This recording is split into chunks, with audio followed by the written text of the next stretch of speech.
One of the great moments in a life and career that was way too short after news that Garrett Gomez, two-time Eclipse Award-winning jockey, was found dead from apparent drug overdose yesterday. He was living in Tucson, Arizona at the age of 44. Very sad news, heavy hearts, and our thoughts and prayers go out to the Garrett Gomez family, his friends, and all of the racing community that remember really one of the greats of all time to ply his trade. Greg Wolf, Matt Carruthers with you to remember Garrett Gomez, and very sad, sad news to wake up to.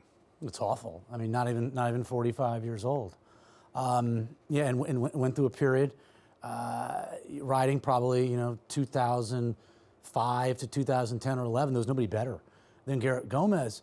I didn't know him well. I'm sure you came across him a few times. Very mild-mannered.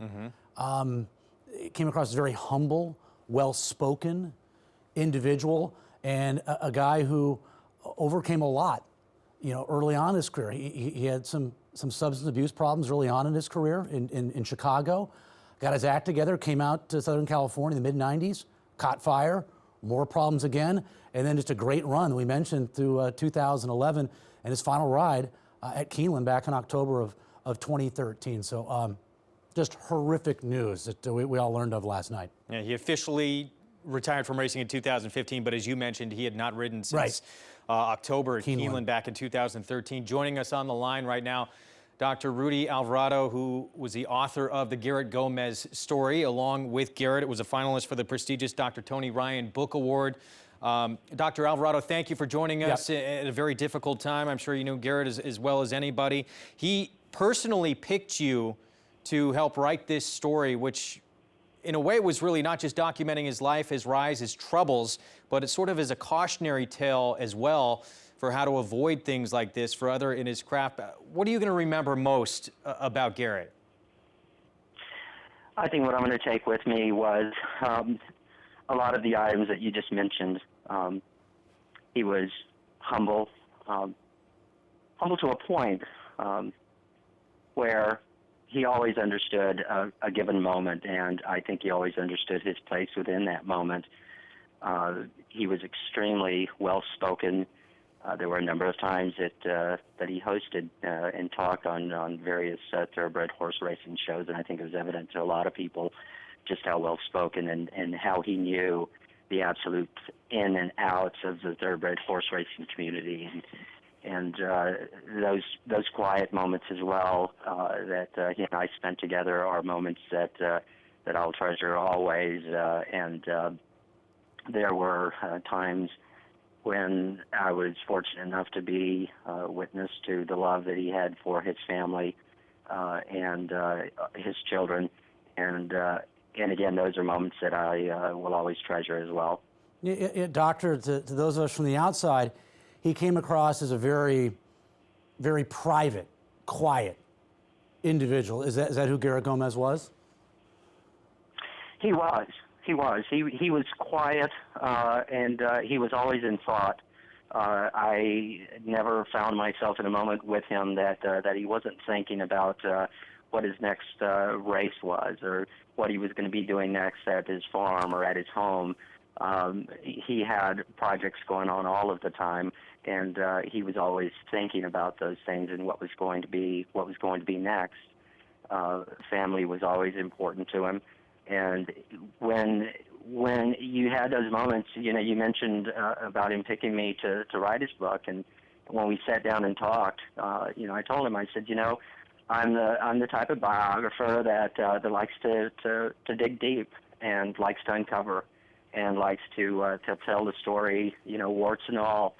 And are you willing to peel the onion back and let me take a look at what's inside there so we can share it with the world?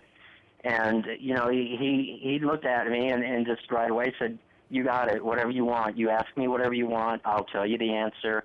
And if you want to go deeper, we can go deeper." He said, "I'll open up." And that was the side of him that I was fortunate enough to learn and to be able to share in the book that we wrote together.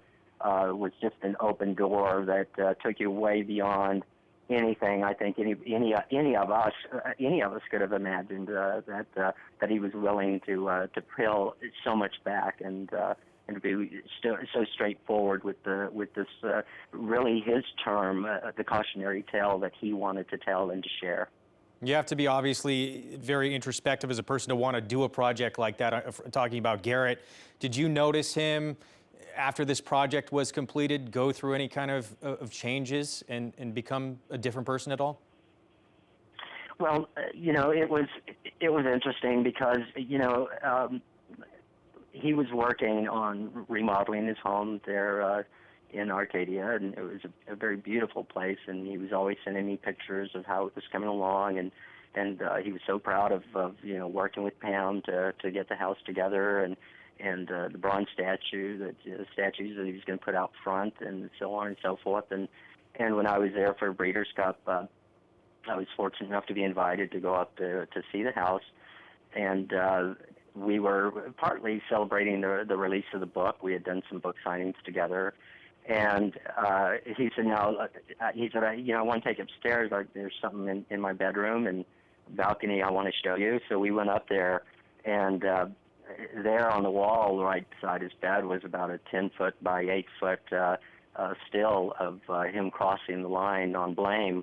I was reminded of that as I heard your clip and playing, and he pointed to it and just smiled really big, and we had of course talked about that and included that race in the book, but just to watch the smile and the remembrance flash across his face was just something that I'll take with me as well. And as I was leaving for the night, I had to leave a little early, and he was still playing pool with some friends. And as I was leaving, I heard someone say, I've got this pain and I've got this going on. Does anybody have anything that I could take for it? And I heard Garrett say, yeah, I've got something upstairs that you can have that's really good for painkiller. And this is as I was as he was trailing, right behind me as we were going to reach the front door, and he walked me out, and it was one of those moments where I just wanted to turn around and just say, be careful, and because he had gone through some injuries right around that time, and I just wanted to turn around and say, be careful, and I heard that, and if you're taking some stuff, just be careful and be cautious with it. But he had already spoken to me about that and how careful he was being, and how he was careful not to let it start taking over his life. And yet, as time passed by, and I would call him and we would talk briefly, and I would just ask him how he's going and so on and so forth, and I started to sense, with Garrett, it was always a pull away, and it was always abrupt and quick. And when I heard him being taken off horses, or him voluntarily doing that, and then announcing his retirement in 2015 the way that he did again, through just a quick post. That then I started to worry and started to wonder if he was okay. As a biographer, you go in, you get to know the person, you get to live with the person, you get to breathe like they do, and find what's there. And then there comes that point of separation. And with Garrett, it was hard. It was hard to find that separation there, because he was such a personable young man that for whatever reason, we're certain individuals are granted with this gift of making others care for them. And Garrett was one of those individuals. It didn't matter what horse he was riding on, or what owner he was riding for, or whether you were a fan out in the stands. If you read the program, you found Garrett Gomez's name there, you always said, have a good ride, Garrett, and good luck, Godspeed to you, because that was just the type of person that Garrett was. You can't find an individual out there that didn't care for him and didn't pray for him every single day to fight back these demons that kept calling to him. Well, we thank you for taking some time on this difficult day to come on and share your thoughts. Dr. Rudy Alvarado, we appreciate it, author of the Garrett Gomez Story. And all of us, I'm sure in the racing community, our thoughts and prayers with Garrett and his family. Thank you. Absolutely. Thanks, Doctor. Thank you for having me on. All right, take care. Yeah, I mean, you mentioned too, a lot of people only knew him a little bit. He did seem very quiet, but someone who you always felt his presence in a room. He had that kind of quality. And for a long time was absolutely one of the best in the game. And the comeback that he made was incredible. I mean, he was in kind of a dark place in 2003 and 4. To come back in 2005, and then shortly thereafter win back-to-back Eclipse Awards as the nation's top rider in 2007, 2008, pretty spectacular.